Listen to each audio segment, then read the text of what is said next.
Okay, this is James and Rowan again for our spoiler discussion. On Deadpool. If you don't want spoilers, then why would you click on a video which had the word spoiler in the title? Yeah, because it's always a catch. You've been warned. So spoilers. Where do we start? At the beginning. At the beginning. What an opening! Yeah, the opening credits. We mentioned it in the spoiler-free review, but those opening credits were fantastic. Oh, absolutely fantastic. Yeah, with like all the with all the little quips. Yeah, the funny like names and things like that. And a British bad guy, a CG character. When it pans out and it's the magazine and it's just got Ryan Reynolds' beaming face on it. You just knew you were in for a good time. Did you notice the coffee cup that said Rob L on it? Or Rob Liefeld? I did, yeah. Because I noticed that and I went, that was funny. That's clever. But then he also meets him in the bar later on. Yeah. He actually says, Liefeld. He's there. Yeah. That's Rob Liefeld. Which, and that opening sequence, for anybody who saw the test footage, CG test footage, it's pretty much exactly it's basically the same thing. Yeah. But yeah. Which it was, if the fans loved it, they just threw it into the movie, they added bits onto it, and it worked really well. And it was so ridiculous because it was panning around. There's so much going on. This one, just bit frozen in time, essentially, or just going very, very slow, and it pans around and seeing everything that's going on. And is it Wham that's playing? Or? Wham, yeah. Yeah. Whilst they're Wham with the exclamation mark. And it pans around and Deadpool's giving one of the guys a wedgie. And you're just like, I know exactly what kind of film this is going to be just from the opening. Great opener, yeah. I want to talk about again, going into more depth between the relationship between Wade Wilson and Vanessa. Again, great relationship. A lot of people were saying the movie's surprisingly progressive in a way, and I thought one of the best gags in the entire movie, again because she's not held up on a pedestal as he's a terrible underdog, crappy git, and she's not his prize essentially. She wants to rescue her when she gets kidnapped because he loves her. He loves her, yeah. It's not because she's the prize to be won, but it's because they're really good together and they watch her the back kind of thing. That sounds super soppy, but it's done very well in the movie. It is done very well, yeah. But one of my favourite gags in the movie is when it's essentially going through the sex montage, where they're doing the Happy Christmas, Happy New Year, Happy Easter, and there's a bit where he's taking it. He says Happy International Women's Day. And that gag got me. That just goes nope. and it was that kind of trying to capture a real relationship, instead of just a Hollywood esque. Because it reminded me kind of like a Seth Rogen movie or an Adam Sandler movie where this schlubby kind of bloke, this middle-aged kind of chubby person always ends up with an absolutely stunning woman kind of thing, and you never really believe it. But also, even looks aside, it's because Vince Vaughn has dated Jennifer Aniston or whatever, but even looks aside, they're always absolute pieces of shit. And the woman they're after is amazing, got a career, she's intelligent, she's beautiful, all this kind of stuff, and they always end up together, and I'm like, why? That doesn't make any sense. But with this one, Deadpool, against the way they meet, I thought was a brilliant piece of writing, where they're saying who has a worse childhood, oh, my uncle abused me, oh, I lived in a cardboard box, oh, this or that. I thought that's perfect because they're both on the same level with each other. Exactly, they were both they're crazy, just mixed. It was great, and it was great humour as well. Just so whilst they're flirting, the audience is laughing, so it's creating comedy. Just whilst telling their telling the audience, it's these guys comedy, it's romance, and it's character building. All which and as it says in the opening credits, the real heroes here are the writers. And it was too true for this film. Too true. What else? Very well done. I also thought a bit. One of the parts which actually kind of surprised me was the part where the sequence where Deadpool actually escapes. I thought, wow, that got surprisingly kind of grim and powerful. And also see Ryan Reynolds' Willy. I know. When he's fighting Francis naked, and I was just like, did I just see? And at first I was thinking they were doing trick photography, hiding it behind flame embers, but then there's a bit where I'm like, That's his dick.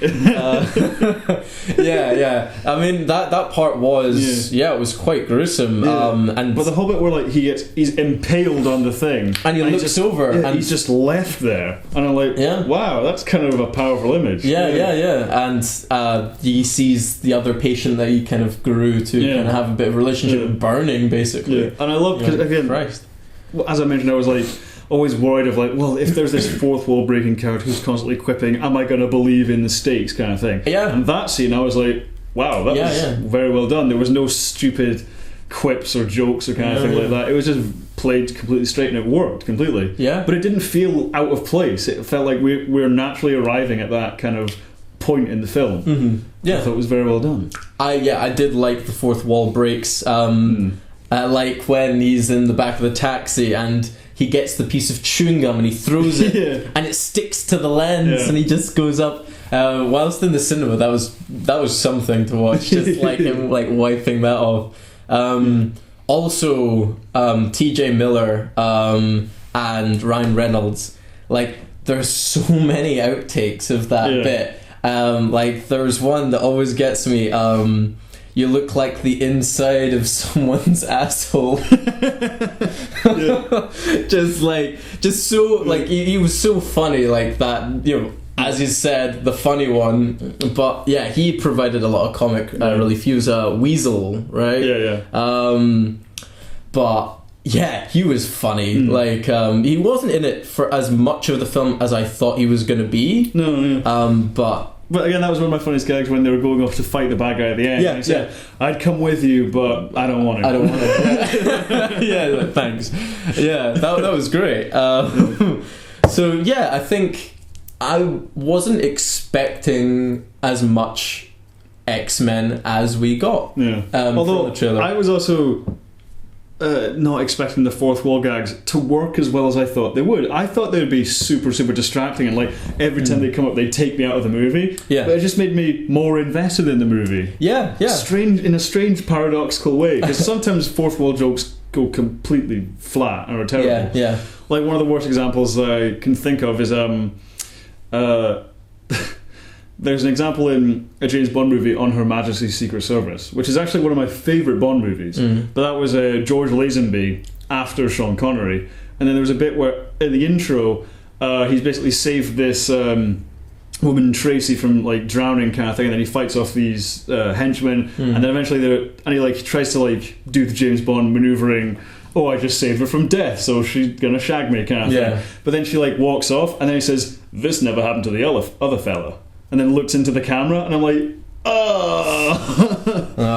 But I guess because that was the only one in that whole movie, and it completely went against the tone. Whereas this one has a more kind of schizophrenic tone, so the fourth wall jokes completely worked in Deadpool. James Bond fourth wall breaks. Let's just not. Just don't do that. There's plenty of other ways they can crack humor, but it worked for this film, and. Staying true to the comics, which everybody fucking relished. And I love the bit where he goes up to the mansion and he's talking to Negasonic Teenage Warhead, and he says, "It's funny, there's such a huge mansion, but I only ever see two of you. It's kind of like this studio can afford another X-Man."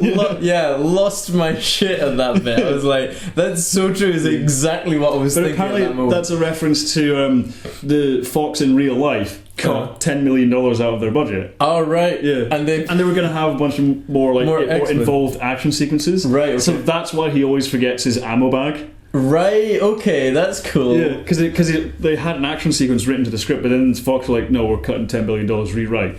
So they're like, "Okay, he forgets his ammo bag." Okay, that was funny. But again, that's a great example of limitations forcing someone to be inventive, kind of thing. Because the ammo bag gag was really funny, because at first he forgot it at the beginning when he's in that taxi, and then it was the toy. It was the unicorn they forgot at the beginning, and then it was the ammo bag later on. But that was a good gag, because that's the moment where they've done the getting the guns together, and they're suiting up, and they're doing slow motion walking, and he stops and he goes, "Oh damn it!" At least to that other gag. And so it's a funny way of dealing with limitation. Again, the writers they worked with what they had, and they did the best possible job that they could have, basically. I mean, there's so many points where there's humor just burst out of nothing, like when he was fighting the guys, the military at the last bit, and then he recognizes one of the guys, and then he has this little conversation. It's like, that just came out of nowhere. It's like, oh my god, from TGI Fridays, like, Bob. How's the wife? And then like he knocks him out, and you're just like, what? That came out of nowhere. Also, that end battle happens on a helicarrier. Yeah, that's the thing from the Avengers. All right. One of the flying aircraft carriers. So it is. That's one of those. Oh yeah, I didn't notice. The trouble is they don't call it a helicarrier. There's no SHIELD logo on it because, of course, that's in the Marvel Cinematic Universe, which they don't have the rights to. That's clever. So they can use the image and they can use the same idea, but they have to call it something else. Same with like in Age of Ultron, they can't be called Quicksilver, mutants. They're called Enhanced rather than mutants. I think they got into trouble because one of them said mutants accidentally at a press conference. Oh, did they? Yeah, but just like because they are. But I think they like little things like that. I like, you're talking about that now, and I didn't even notice that part. Well, I was thinking because it was like it looked like an aircraft carrier, and I was like, what is that? That looks like a helicarrier. That can't be a helicarrier because that's in the Marvel movies. They don't have the rights to them. But then I was scrolling through the IMDb trivia, and they said the final battle takes place on a helicarrier. All right. So I was like, I guess it is. Yeah. That's pretty smart. Just that's quite cool. I did kind of wonder why the last fight was on like that big thing. Just because they needed a big thing. Yeah. I suppose.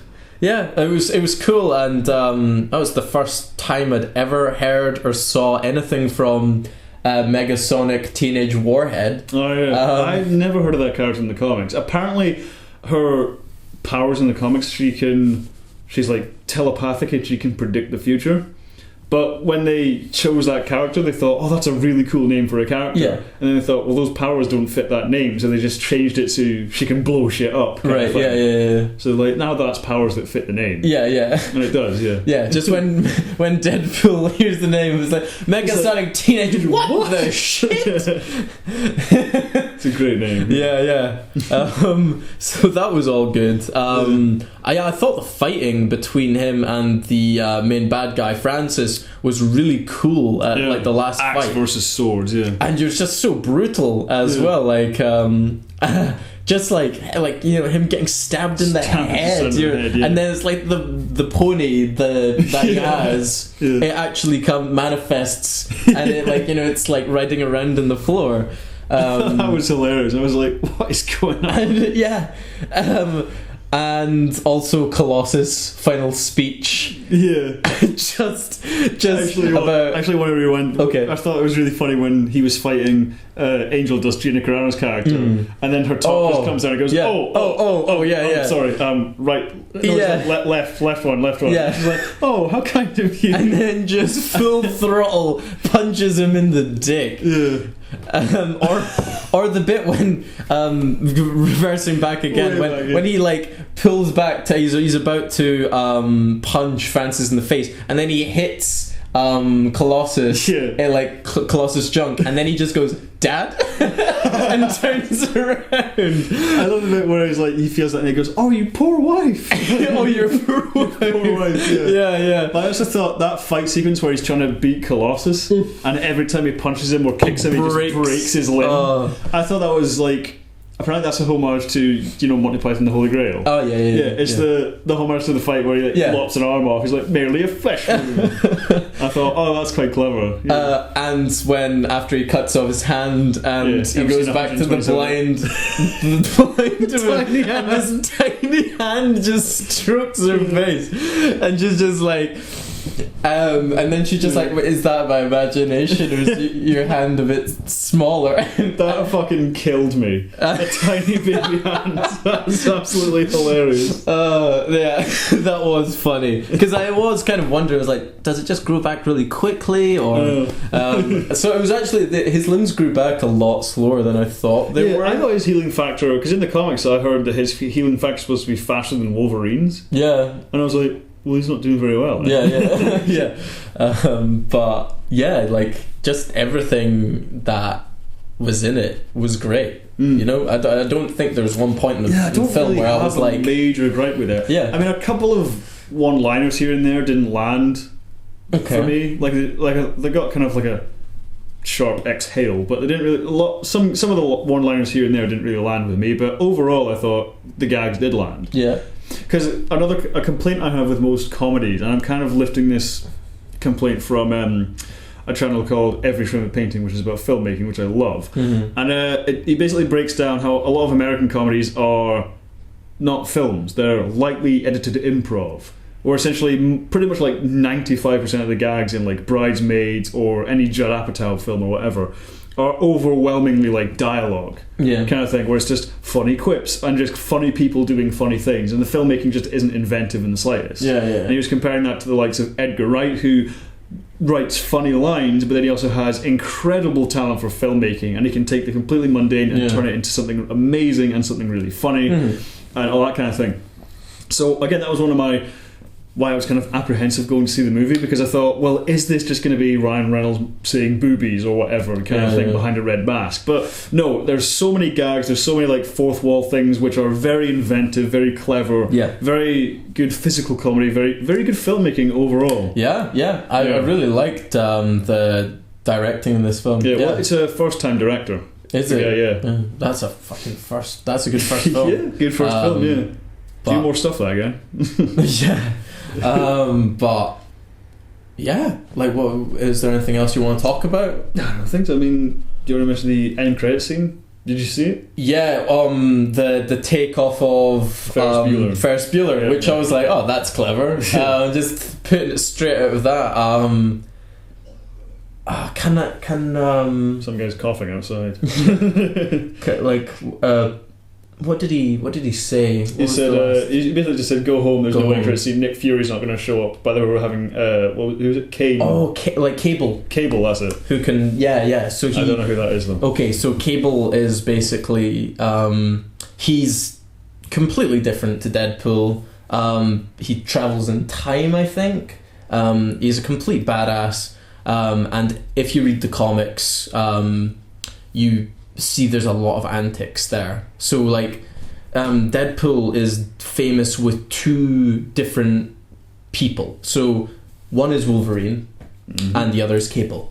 We're gonna I think there's talk of I know Ryan Reynolds wanted Deadpool versus X-Men versus Wolverine but and an X-Force film and some other things. But we don't what do you think it's going to be, the sequel? I think it's most likely going to be an X-Force film, because I think Suicide Squad's going to do big money, so Fox says, well, what do we have that's like that? This X-Force thing. Everyone loves Deadpool.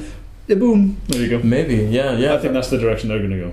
Because again, this thing of like Deadpool kind of gets a bit insufferable after a while, so again I think they're going to have loads of other colourful characters for him to play off of and interact, just like with Colossus in Teenage Warhead Prison. I completely agree. Like, if they do go down that route, then they should do it pretty well, and I'm looking forward to it. I'm looking forward to it as well. But overall it was a great film. Very just good, some gags you just weren't expecting, like when she takes off the mask and it's just Hugh Jackman's cut out face stapled to his face. That's my favourite gag in the entire movie. I absolutely didn't see that coming. I was pissing myself. It was amazing. That was fantastic. And how they teased it to us beforehand, because in the ammo bag or whatever they threw the Wolverine, the sexiest man alive, Hugh Jackman in, which I'm sure word will have gotten to him about that bit. But I think they're definitely trying to bait Hugh Jackman into doing they like, do well because Hugh Jackman's always like, I'll only play Wolverine like 2 more times or something like that. So I bet they're going like, well, if they're going to make Wolverine 3, how about one of the performances is Wolverine versus Deadpool? Like I don't think he said I think he said like, I'm going to play it 2 more times, but I don't think he said in which movies. Because I don't think he's in Apocalypse, or if he is, he's doing like a cameo or something like that. So I don't know. That's what I'd like to see. It'd certainly be a big crowd pleaser. It would. It'd be a hell of a note to go out on, because if you're in a Deadpool movie, you could do the fourth wall jokes. He could basically do just the kind of acting decathlon of that character. I'm going back to the beginning where I've got the bone claws, or now I've got the metal claws, and now I go back to all my muscles and reference that kind of thing. So I think it'd be a great deconstruction, a great last hurrah for Wolverine if he was in a movie with Deadpool for his last performance. I think that like Hugh Jackman's such an iconic. Can you picture anyone else taking over Wolverine?